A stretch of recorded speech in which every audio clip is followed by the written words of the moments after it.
એક તમે iron nail લીધું, શું લીધું? Iron nail. અને બીજું એક કોપર સલ્ફેટનું સોલ્યુશન લીધું. કોપર સલ્ફેટ એટલે CuSO4. કોપર સલ્ફેટ એટલે CuSO4. એની અંદર તમે શું ડૂબાડી? ખીલી ડૂબાડી, બરાબર. થોડોક ટાઈમ માટે રાખી મૂકો એમને, રાઈટ. પછી તમે જુઓ શું થશે. આ જે બ્લુ કલર લ્યો ને એ ગ્રીન કલરમાં કન્વર્ટ થઈ જશે. શેમાં કન્વર્ટ થશે? શું કામ એવું થયું? તો જો શું કામ એવું થયું. પહેલાં શું લીધું તમે? આયરન લીધું. એને કેમાં ડૂબાડ્યું ભાઈ? કોપર સલ્ફેટના સોલ્યુશનમાં. જે કોપર સલ્ફેટનું સોલ્યુશન કેવા કલરનું હતું? બ્લુ કલરનું. કેવા કલરનું હતું? બ્લુ કલરનું. એમાંથી બન્યું શું ભાઈ? તો લાઇટ ગ્રીન કલરનો સબસ્ટેન્સ બન્યો, રાઈટ. એટલે કે એ કલર કેવો થઈ ગયો?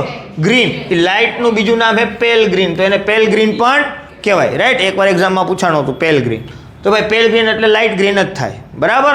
તો જો હવે શું થયું? આયરન હે, આયરન એ કોપર કરતાં કેવો હે? મોર રિએક્ટિવ. કેવો હે? મોર રિએક્ટિવ. તો કોપરને ડિસ્પ્લેસ કરી નાખશે. તો કોપરની જગ્યાએ આવી જાય છે FeSO4. શું આવી જાય ભાઈ? કોપર અહીંયા જોઈન થઈ જાય, બરાબર. FeSO4 ને કોપર, સોરી, આયરન અહીંયા જોઈન થઈ જાય ને કોપર અલગ પડી જાય. જે કોપર છે એ કેવા કલરનો બનશે? રેડિશ બ્રાઉન કલરનો બનશે. સમજો, રાઈટ. હવે પહેલાં તમારી પાસે આયરન હતું, બરાબર. આયરનને શેમાં ડૂબાડ્યું? CuSO4માં. તો આયરન જે રહ્યું ને, બરાબર, એ આ કોપરને શું કરી નાખશે?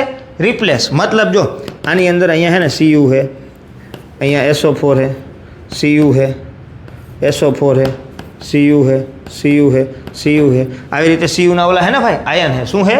આયન. તો જેટલા બી Cu ના આયન છે એને રિપ્લેસ કરી નાખશે કોણ? આયરન. આયરન કેવા કલરનો? ગ્રીન કલરનો. એટલે આ બ્લુ કલરની જગ્યાએ કેવો કન્વર્ટ થઈ જશે? ગ્રીન કલર કન્વર્ટ થઈ જશે. તો સર આનું જે કોપર રહ્યું એ ક્યાં ગયું? તો એ કોપર રહ્યુંની આ ખીલી ઉપર એનું પડ લાગી જશે, કોટેડ થઈ જશે. કેવું થઈ જશે? કોટિંગ થઈ જશે. ખીલી ઉપર કોપરનું શું થઈ જશે? કોટિંગ. એટલે ખીલી કેવી બની જશે?